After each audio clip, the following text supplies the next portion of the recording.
Vamos corrigir o PET 5, semana 3 do nosso plano de ensino tutorado. Essa semana nós estudamos sobre antropocentrismo, vimos um pouco desta importância da mudança da filosofia ou da Idade Média para a filosofia moderna, esses modos diferentes de pensar e as consequências, muitos que sofreram.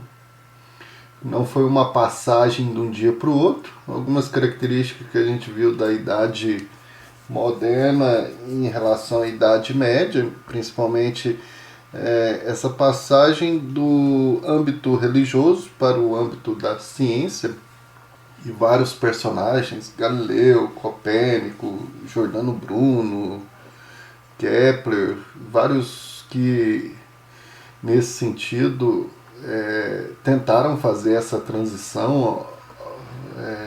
Um deles, igual o Giordano Bruno, é o que foi queimado na fogueira em 1600, e outros que tiveram que se recuar, mas nunca deixaram de produzir, e essa produção deles depois foram reconhecidas, né? E se desencadeou essa revolução científica aí. Foi uma revolução mesmo, porque teve que passar por todo um processo de mudança necessário para a humanidade, né?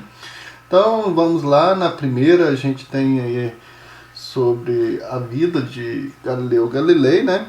Para a gente observar a que não está correta. Então Galileu desenvolveu o telescópio a partir do aperfeiçoamento de lunetas e lentes, isso é verdadeiro. Galileu elaborou teorias consistentes sobre o movimento dos corpos, sendo a lei da inércia, né? Uma expressão dessas teorias, muito famosa aí quando a gente está estudando no início das introduções em relação à física. Galileu foi submetido ao Tribunal da Inquisição para esclarecer suas opiniões a respeito do movimento do planeta Terra em torno do Sol, isso é verdadeiro. E sempre essa fala de que ele foi queimado na fogueira, isso não é falso, ele foi recolhido, né?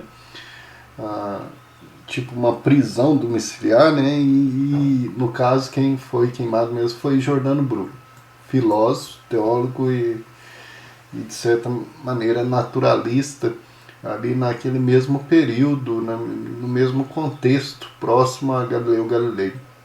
A letra D está incorreta, porque Galileu colaborou diretamente com Isaac Newton. Se a gente olha o nascimento e a morte de cada um, então, quando Galileu morreu, então ainda Isaac Newton nem tinha sido nascido, um ano depois que ele que nasceu, né?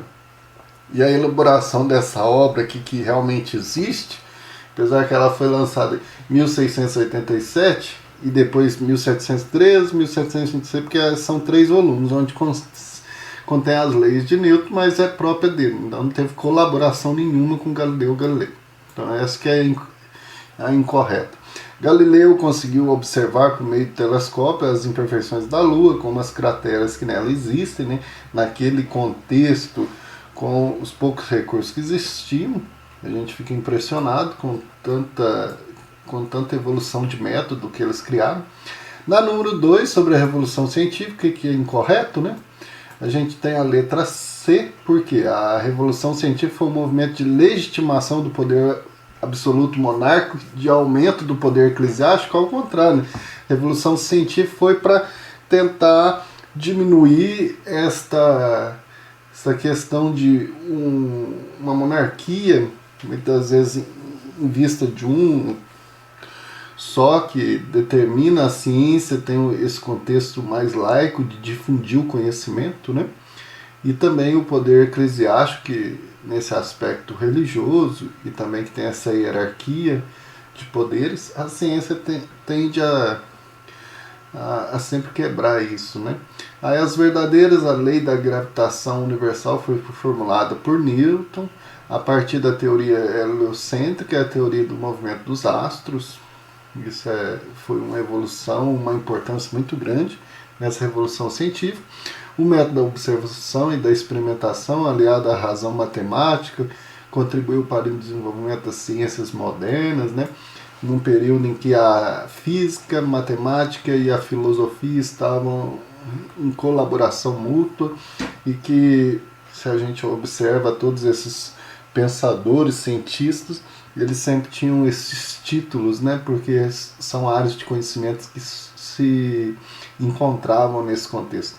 As novas descobertas científicas possibilitaram as grandes navegações e a ascensão da burguesia, com certeza, porque foram muitas descobertas, né? Pólvora, bússola, vários instrumentos que ajudaram na ampliação do mundo, né? Na descoberta de novos reinos.